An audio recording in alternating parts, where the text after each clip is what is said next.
Bonjour tout le monde et bienvenue à cette édition BookTube. Aujourd'hui, je vous parle d'un livre de Virginie Tanguay qui s'appelle Reconnexion à soi. Donc, c'est vraiment un livre où est-ce que Virginie va nous parler un petit peu de son processus de cheminement personnel, nous parle aussi de différentes croyances qui peuvent nous aider dans notre propre cheminement, en fait, parce que c'est important que je le mentionne. Les croyances d'une personne peuvent nous aider, nous inspirer, en fait, à trouver et avoir émergé nos propres croyances. Donc, c'est pas nécessairement comme je vais dire un enseignement ou de dire la personne nous donne la recette, mais c'est plutôt le fait que une personne puisse nous partager ses expériences, ses prises de conscience, sa façon de voir les choses. C'est un petit peu un point de départ pour pouvoir explorer qu'est-ce qui émerge de nous face à ces différentes constatations-là. Donc, pas nécessairement pour dire « Ah, voilà, j'ai trouvé ma réponse dans un livre », mais plutôt pour être inspiré par un livre pour trouver nos propres réponses parce que au contact des expériences d'une autre personne, des constatations d'une autre personne, des prises de conscience d'une autre personne, des croyances d'une autre personne, on peut à ce moment-là faire le balancier et revenir à nous-mêmes et dire d'accord, j'ai lu ça, qu'est-ce que ça me dit à moi, qu'est-ce qui fait du sens pour moi, qu'est-ce que moi je peux faire comme prise de conscience qui peut m'aider dans mon cheminement personnel à changer mon quotidien dès maintenant pas parce que j'ai trouvé la réponse ailleurs, mais parce que j'ai été inspirée à revenir à l'intérieur de moi et à découvrir ce que moi je porte en moi. Donc c'est très très très précieux dans ce sens-là, ces livres-là, pour pouvoir nous aider à faire nos propres réflexions sur notre vie, sur les situations aussi qu'on vit, les circonstances, la façon qu'on se sent. Donc, parfois, ça nous prend un petit déclencheur extérieur pour revenir à l'intérieur et voir plus clair. Donc, si vous aimez en fait tout ce qui touche au bien-être et à la santé mentale, vous êtes au bon endroit parce que sur la communauté Vivre à coup de cœur, tous les jours de l'année, sans exception, je vous partage différents outils, des pratiques, des approches, des techniques, des exercices qu'on fait ensemble de façon interactive, des réflexions, des informations, toujours en lien avec le bien-être et la santé mentale. Et le vendredi, en alternance sur 2 semaines, on a les booktubes comme aujourd'hui et on a les oracles tubes. Donc, vous êtes au bon endroit si vous aimez tous ces sujets-là. Aujourd'hui, Reconnexion à soi de Virginie Tanguay. Donc, c'est un beau livre, belle fleur de lotus, on aime ça, le dauphin blanc. Donc, accéder à sa conscience multidimensionnelle. OK, on va regarder un petit peu ce qu'on nous dit ici en arrière. Donc, nous avons parfois l'impression que l'être humain est beaucoup plus grand que ce que nous imaginons. Intuitivement, nous pressentons que nous sommes des êtres au potentiel infini, même si la réalité nous indique le contraire. Lorsque nous suivons cette intuition, cet appel intérieur, nous nous engageons dans une quête de vérité. Dans cette quête, nous sommes confrontés à de nombreuses interrogations. Nos croyances tombent une à une, nous laissant en proie à des difficultés, voire à une confusion intérieure. Nous avons le sentiment de vivre un véritable effondrement. Moi, j'appelle ça la nuit noire de l'âme. Si vous l'avez déjà vécu, vous savez c'est quoi. Toutefois, ce sentiment est passager. Et si nous persistons dans notre quête, bientôt une longue mais inévitable déprogrammation se met en branle. Nous découvrons alors que nous sommes effectivement plus grands que nous le pensions. J'aime ça quand je lis le mot, déprogrammation. Moi, j'aime beaucoup la notion de, tu sais, on passe notre vie, notre jeunesse, notre enfance, notre vie à apprendre. Et il y a un certain moment où est-ce que la sagesse embarque et on dit, OK, là, j'ai des choses à désapprendre. Et ensuite, je réapprendrai selon ce qui semble cohérent et en alignement avec moi-même au lieu de tout gober ce qu'on a voulu m'enseigner à travers les années. Avec des bonnes intentions, bien sûr, mais ça ne veut pas dire que tout ce qu'on nous a donné était nécessairement en alignement avec ce qu'on est. Donc ça, c'est toujours intéressant. Je vais vous montrer, en fait, dans la table des matières, il y a différents chapitres. Donc, on parle de chapitre 1, de la souffrance à l'éveil spirituel. Chapitre 2, la grande désillusion. J'aime beaucoup. On a tout passé par là, hein, de dire, OK, là, je suis complètement désillusionnée, puis faut se reconstruire du sens dans notre vie à ce moment-là, très important. L'effondrement des croyances. Chapitre 4, quels sont nos ressentis lors de cet effondrement-là? Chapitre 5, les pièges sur la voie spirituelle. Chapitre 6, la déprogrammation, désapprendre, la voie vers la libération. Chapitre 7, la voie du service à autrui, donc l'altruisme, le service.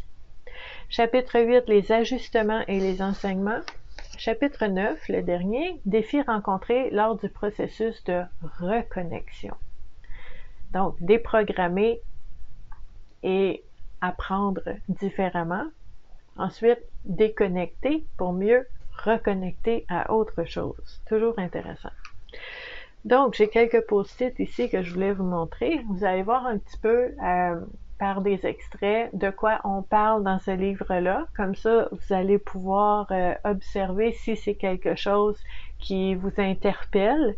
À ce moment-là, à la fin de la vidéo, je vais vous indiquer où est-ce que vous pouvez en savoir un petit peu plus sur cet auteur-là et sur son livre. Donc, au chapitre 3, en fait, on a un petit bout que je voulais vous mentionner. Pourquoi devons-nous vivre cet effondrement des croyances? Parce que c'est super inconfortable. On n'aime pas ça. On n'est pas bien là-dedans. Okay? On préférerait le long fleuve tranquille. Mais pourquoi devons-nous vivre cet effondrement-là dans nos croyances? L'auteur nous dit ici, la réponse est simple.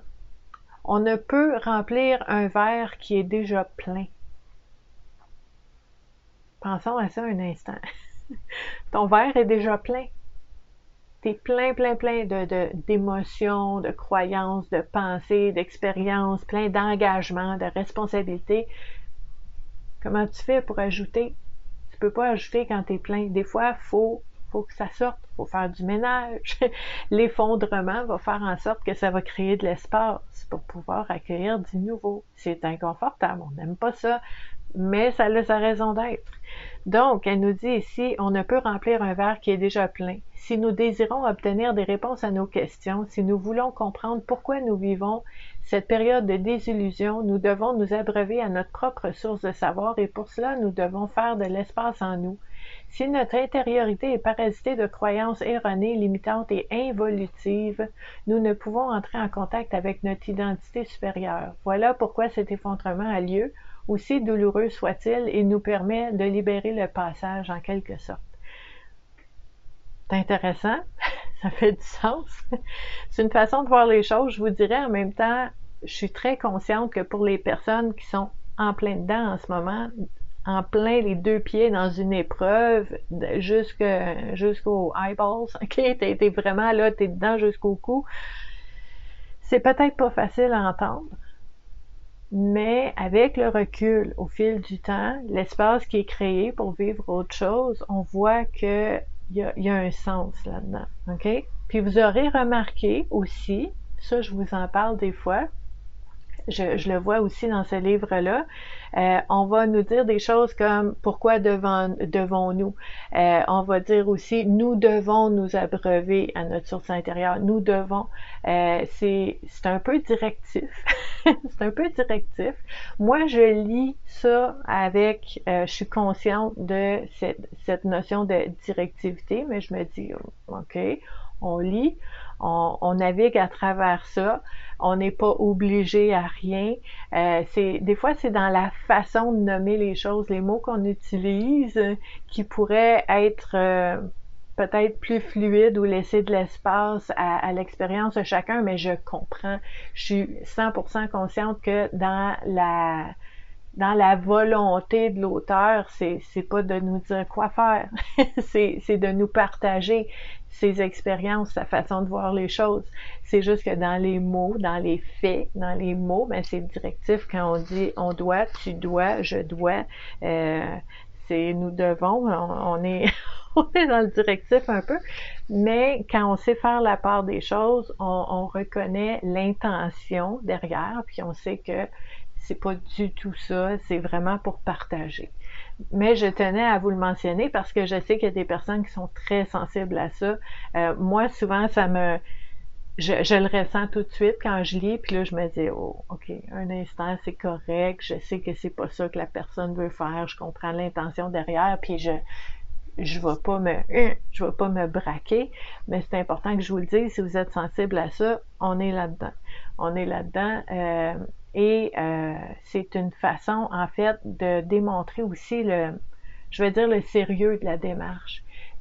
Puis ça, vous le savez, hein, si vous êtes sur la communauté Vivre à coup de cœur, c'est parce que vous aimez tout ce qui touche au bien-être et à la santé mentale, et je vous le dis souvent, souvent, souvent, le cheminement personnel, c'est quelque chose de précieux, c'est quelque chose qui est pas facile, mais qui est tellement important, d'où l'importance de vraiment nommer avec sérieux que ça rapporte vraiment beaucoup. Donc, cette façon de nommer les choses, on doit, tout ça, mais ça permet aussi à ce sérieux-là sans vous dire quoi faire, hein, c'est important. Donc, on a aussi, j'ai un autre extrait que je voulais vous lire ici. Je trouve ça super intéressant parce que l'humilité, c'est quelque chose d'important dans le cheminement personnel.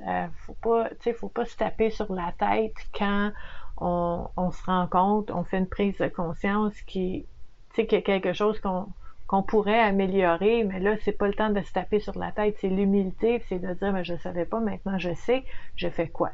Tu sais, c'est ça qui va aider. C'est pas d'être dur envers soi-même, d'être sévère envers soi-même, c'est la bienveillance envers nous-mêmes qui va nous aider à cheminer. Donc, on a ici, c'est une des grandes leçons d'humilité que j'ai apprises au cours de l'année 2022. Puisque j'évolue sur un chemin de conscience, mon ego considérait que c'était plus important d'aborder des thématiques sérieuses que de traiter de sujets superficiels. Certes, si nous aspirons à faire bouger les choses, il y a certaines discussions à avoir et certaines actions à entreprendre. Mais en tant qu'être humain, nous avons également besoin de légèreté. Nous avons besoin de rigoler, de nous amuser et de nous détendre, et ces moments sont aussi précieux que le temps qu'on consacre à élargir notre conscience.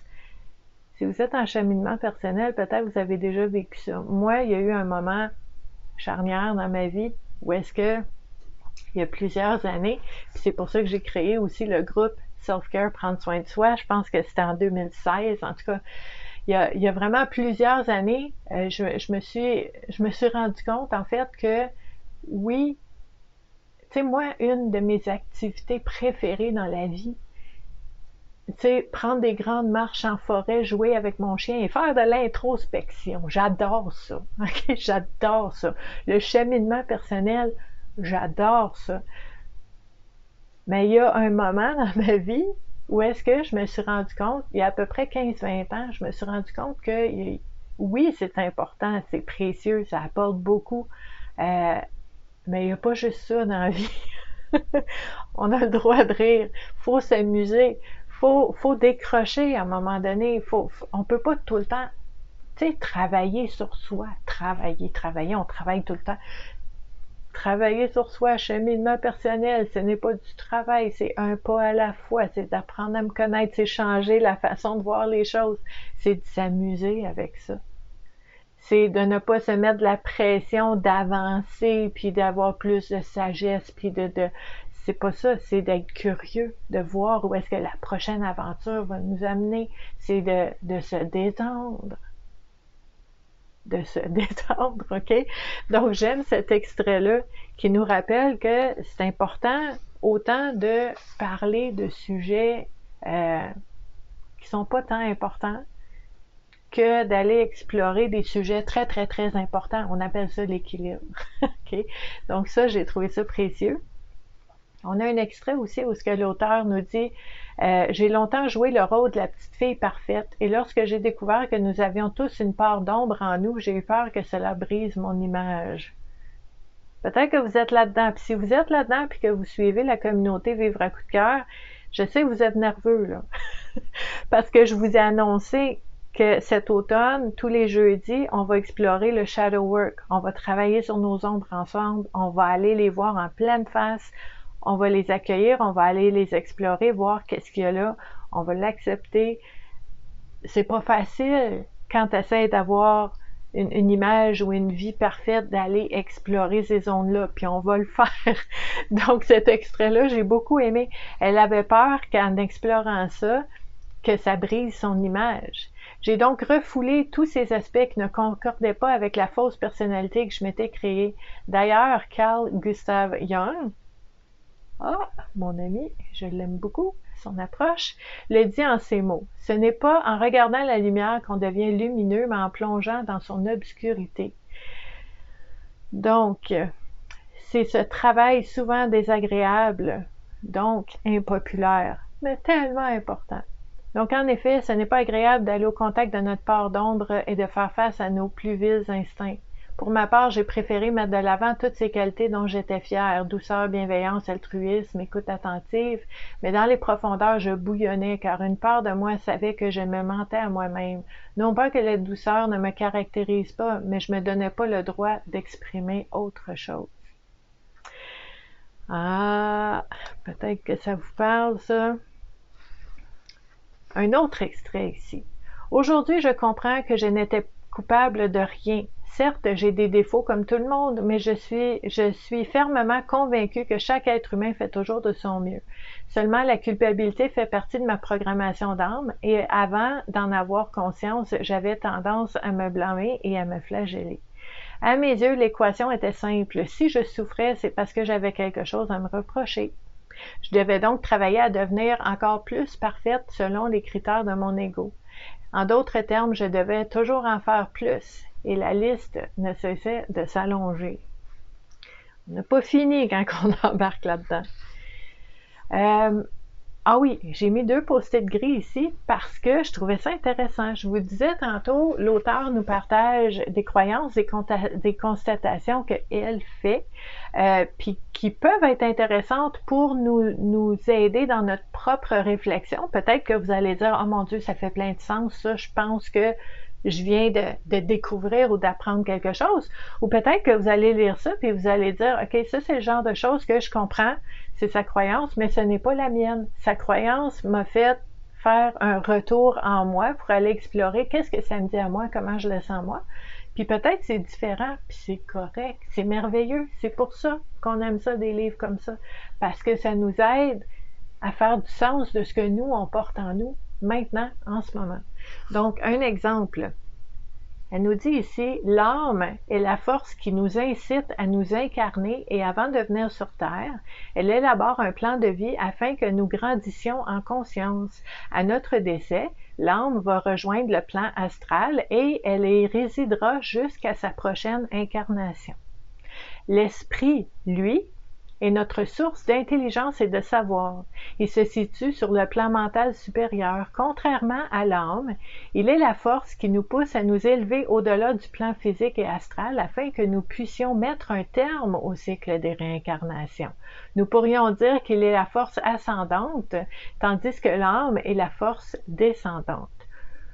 Bon, jusqu'ici, je ne vous apprends rien de nouveau. Pour certaines personnes, peut-être que c'est une nouvelle façon de voir les choses, ça se peut. Comme je vous disais tantôt, c'est un peu directif dans la façon de le dire, mais on le prend avec l'intention de partage que l'auteur nous propose. Donc, elle nous dit, je trouvais ça important de faire une brève récapitulation. Maintenant, l'enseignement nouveau qui m'a été transmis est que l'âme est le pôle féminin de l'esprit et vice-versa, c'est-à-dire que l'esprit est le pôle masculin de l'âme. Comme le yin et le yang. Ils sont complémentaires. OK? Intéressant. Intéressant, juste à aller explorer ça, voir ce que ça dit en dedans, comment on peut le voir, le constater, l'appliquer dans notre vie. Très, très, très intéressant. On a ici, OK, elle nous parle de détachement émotionnel en lien avec la philosophie du service à autrui et se base sur la notion de respect. Comme nous évoluons chacun à notre rythme, il ne sert à rien de vouloir précipiter le parcours de nos semblables. Je trouvais ça important de vous le mentionner parce que des fois, quand on voit quelqu'un qui a besoin d'aide, on pourrait avoir tendance à lui dire quoi faire, lui donner des conseils, essayer de lui montrer le chemin. Moi, j'ai fait ci, moi, j'ai fait ça, moi, telle croyance m'a aidé, moi, telle chose m'a aidé. Mais on n'est pas toutes pareilles. On n'est pas toutes pareilles, on n'a pas toutes besoin des mêmes choses. La recette de l'un n'est pas la recette idéale de l'autre. Donc, il y a beaucoup d'humilité là-dedans aussi, de dire, ben, je te partage ce que moi j'ai vécu, ce que j'ai fait, mais ensuite, je suis présente, je suis là avec toi pour explorer qu'est-ce que toi tu penses qui est bon pour toi. C'est peut-être pas la même approche que moi. OK? Donc, celui qui chemine sur la voie du service à autrui a conscience de cela et il a le plus profond respect envers le libre arbitre de chacun. Puisqu'il reconnaît que nous sommes tous guidés par notre esprit, il ne s'implique pas émotionnellement dans les expériences de vie des autres et les laisse plutôt libres d'explorer. Cependant, cela ne l'empêche pas de répondre à une demande d'aide lorsqu'elle provient d'un individu qui est dans une démarche sincère, mais la règle de base demeure la même et elle consiste à rester le plus détaché possible pour pouvoir aider la personne à mieux voir en elle. OK? Donc, c'est vraiment l'histoire je vais dire, du cheminement personnel, spirituel de l'auteur, de Virginie Tanguay. À la fin, je dois vous mentionner, parce que il y a des personnes, tu sais, il y a des personnes, différentes croyances pour différentes personnes. Hein? Donc, je veux vous mentionner, parce que on parle de ça dans ce livre-là, il y a cette notion de quand on va vers plus de légèreté, plus de joie, plus de sens et d'alignement, ben à ce moment-là, c'est toutes des choses qui vont nous alléger, qui sont très lumineuses et qui pourraient attirer de l'obscurité, hein, qui voudrait nous empêcher de continuer ce chemin-là. Donc, il y a une section qui n'est pas très longue, le chapitre 9, en fait, qui parle des attaques des forces astrales. Hein? Donc, on a ici une belle citation de Léonard de Vinci qui dit « L'enfer arrive quand le mal de ce monde dépasse notre foi que nous pouvons le vaincre. » Donc, elle nous parle en fait des attaques d'entités pendant la nuit, puis dans des rêves, puis tout ça. Pour certaines personnes, ils vont faire comme ah oui, puis il y a d'autres personnes qui vont dire bouh, ça me fait peur, j'aime pas ça. Puis il y a certaines personnes qui vont dire ben c'est quoi ça, je crois pas à ça. Ça dure quelques pages. OK? C'est l'expérience, c'est son livre. OK? Elle raconte son expérience. Elle raconte sa façon d'avoir cheminé là-dedans. Elle parle de doutes. Les doutes qui peuvent survenir quand on est sur ce chemin-là, de dire, voyons, est-ce que j'étais à la bonne place? Est-ce que j'ai bien fait? Est-ce que, surtout quand il arrive, surtout quand tu essaies de tout faire bien, puis qu'il arrive quand même une épreuve, un défi. Là, il peut y avoir du doute. Qu'est-ce qu'on fait dans ce temps-là? Elle parle de refus d'incarnation.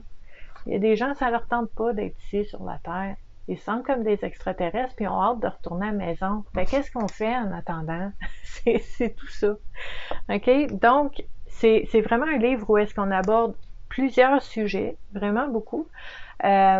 Et pour moi, quand je lis un livre comme ça, l'objectif, c'est d'avoir un déclencheur pour m'aider moi-même à voir plus clair en moi. Qu'est-ce qui fait du sens pour moi? Qu'est-ce qui fait du sens dans ce cheminement-là que j'ai vécu? Donc, c'est très, très, très précieux dans notre propre cheminement personnel.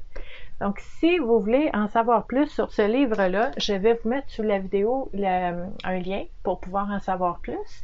Et si vous aimez tout ce qui touche au bien-être et à la santé mentale, ben, je vais vous mettre tous les liens où est-ce que vous pouvez joindre la communauté Vivre à coup de cœur. Donc, merci beaucoup d'avoir été là et je vous dis à la prochaine. Bye!